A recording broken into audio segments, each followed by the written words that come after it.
Gentle piano music and the soft sound of rain tapping on a window begin welcome. Dear listener to a space where stories breathe and emotions find a voice. Tonight's story is about regret, the weight of unspoken words, and the quiet, miraculous power of forgiveness. It's a tale called The Letter That Never Arrived.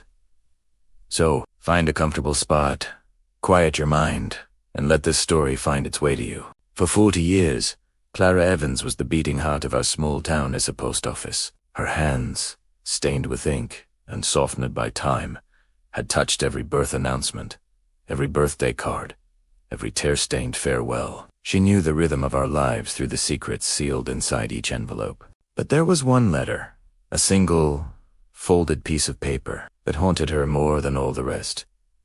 Combined because it was the one she never sent. Sound of a pen scratching across paper. Filled with emotion, she had written it on a stormy night, just like this one, the words spilling out like rain.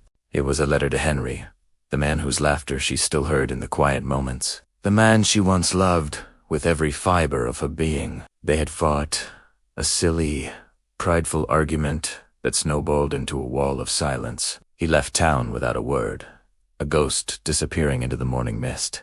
And before her pride could give way to reason, before she could make things right, was gone. The letter, filled with words of apology and a desperate plea to return, remained on her desk, a monument to her regret. Years melted into decades, and the world outside Clara's window changed. The old post office closed, replaced by a modern, soulless building. Clara retired, her days now a quiet echo of what they once were. She spent her time alone in her small cottage, sorting through a lifetime of memories packed away in dusty boxers. One crisp autumn morning, while cleaning the attic, her fingers brushed against a small, forgotten wooden chest. Lifting the heavy lid, she found it filled with ghosts, hundreds of letters she had never been able to deliver. Letters to soldiers who never came home, to addresses that no longer existed. So many voices lost in time, their stories silenced forever. And there, nestled amongst them,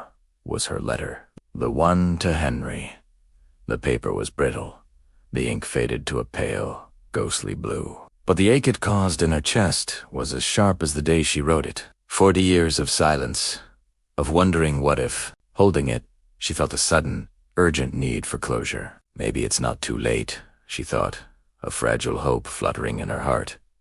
Maybe someone, somewhere, knows where he went. With trembling hands and a heart full of nervous energy, she walked to the new post office. The building was sterile, and the young postman behind the counter looked at her with polite, professional eyes. She explained her story, her voice barely a whisper, as she held out the fragile envelope. The postman listened patiently, his expression softening with a gentle pity. "Mrs. Evans," he said softly, "I'm so sorry. Henry, he passed away many years ago.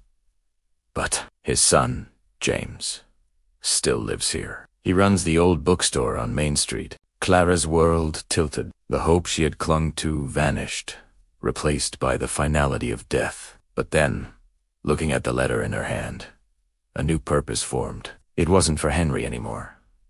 Not really. She handed the letter to the postman. "Then maybe," she said, her voice finding a new strength.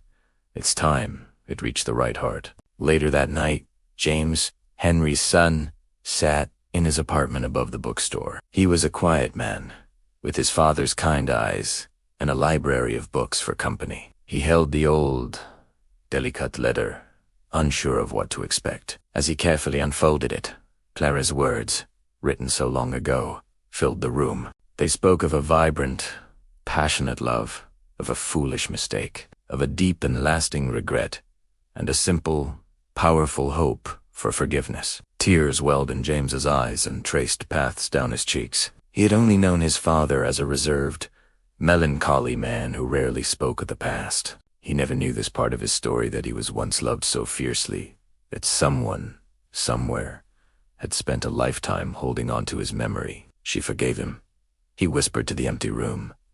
After all this time, she forgave him. The next morning, a small bell chimed as James entered Clara's garden. He found her tending to her roses, her back to him. He didn't have to say a word. When she turned, she saw the understanding in his eyes. He held out an old, black and white photograph. It was Henry, young and handsome, a wide, joyful smile on his face. He kept this on his nightstand his entire life, James said, his voice thick with emotion. He always told me you were the one thing he wished he'd never lost. He regretted leaving every single day. For the first time in 40 years, a genuine smile touched Clara's lips. It wasn't a smile of sadness or of longing, but one of profound, liberating peace. The weight she had carried for so long finally lifted. The past, with all its ghosts and regrets, finally felt settled.